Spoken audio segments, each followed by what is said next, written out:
Okay, so the first thing we're going to do is get the axle, and we're going to put the wheel on it. So the skinny wheel, so push it in like this, and then it's hard to do, so you push this down on the table until it pokes through a little bit. That looks good.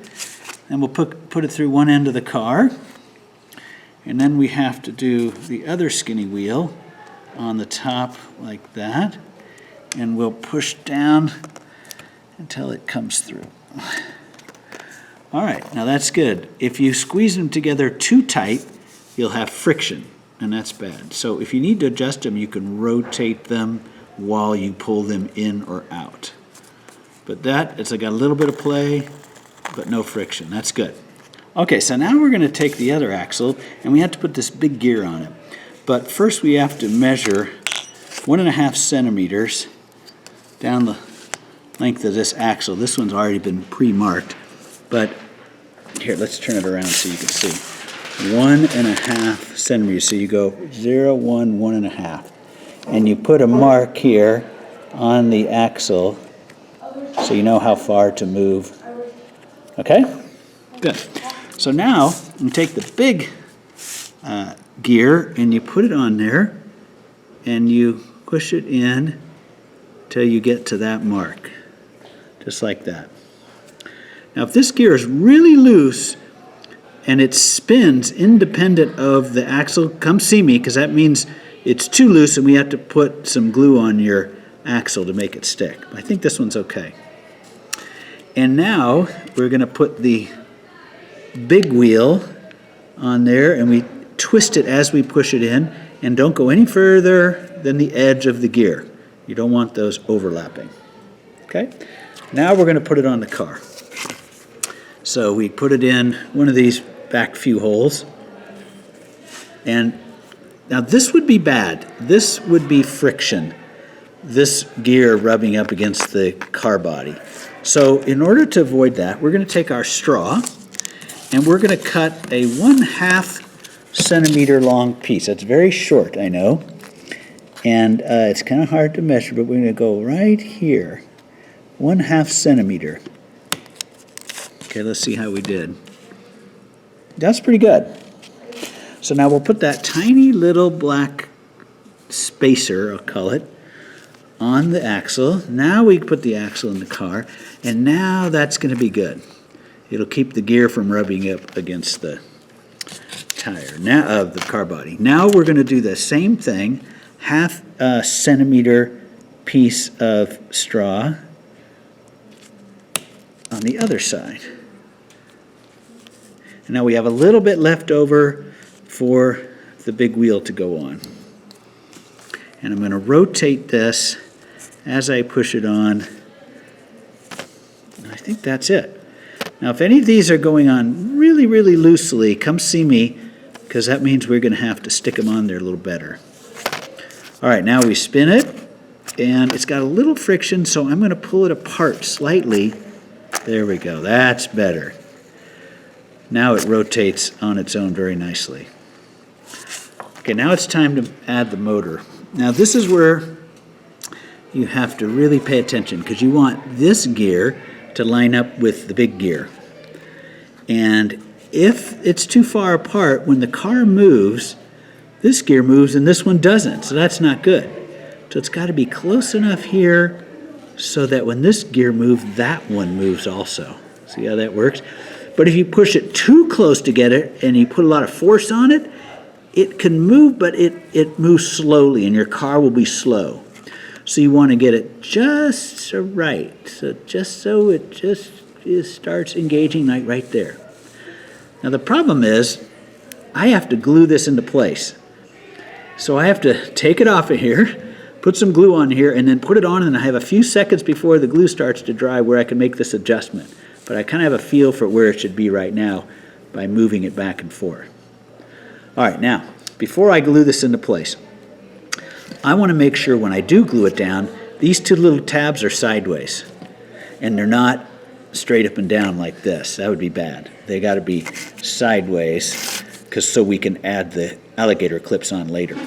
So to help remember how it's got to go, I'm going to put a Sharpie circle up on top so I know that's the top So now when I put it on, I'm going to make sure this is on top and this is just barely engaging with the gear.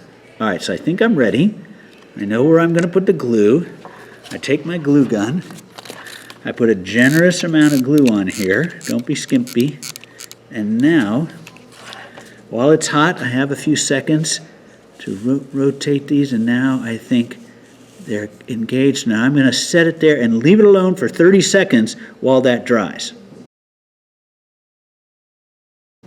Okay? All right, now, next step. We're going to set this aside, and we're going to glue the solar panels onto a popsicle stick. And we're going to glue the back sides of the solar panels onto the stick like that. So I can put a little hot glue on this one, and a little hot glue on this one, and put the stick on there, and again, set it for 30 seconds, let it harden. These are secure.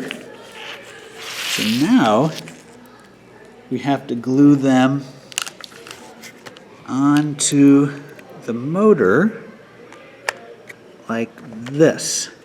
So now I can use that spot again, but this time I'm going to put hot glue on it. Be generous, plenty of hot glue. Set the popsicle stick on the hot glue like that.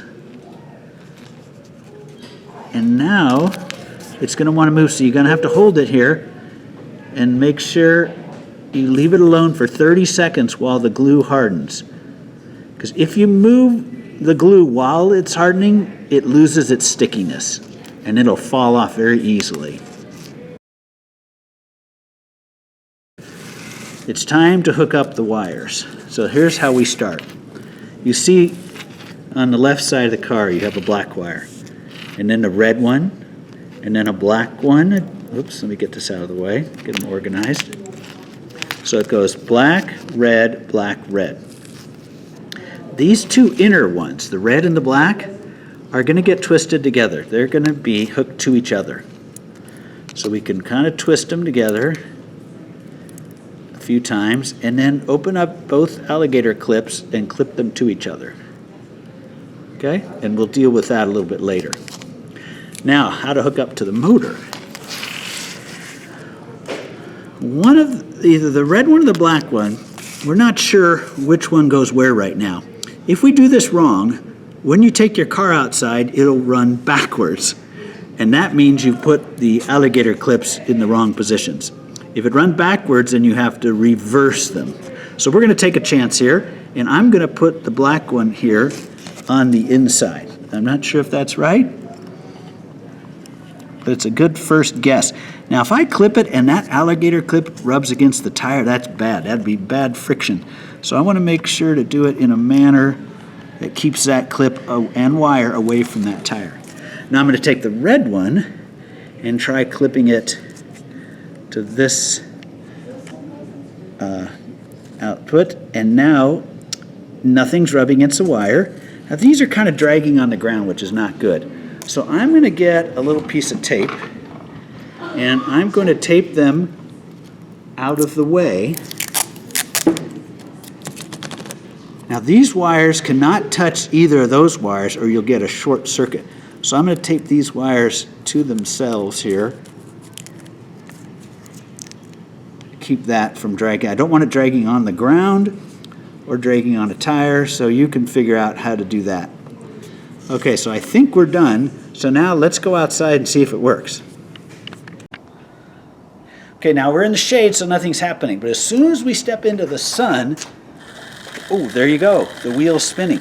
But I can see already the wheel's spinning backwards. It's going this way, so the car's going to go in reverse.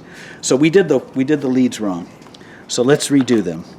We're going to unhook this one, and we're going to put the black one now on this side. And we'll put the red one on this side. Oh, now it's going to touch the tire, so I want to rotate that around so it's not touching. Ooh, that's too close to the ground. That's good. Not touching the tire, not touching the ground. Now let's go back into the sun. Oh, now it's going forward. All right, let's see what it looks like in real life. Here we go. 3, 2, 1.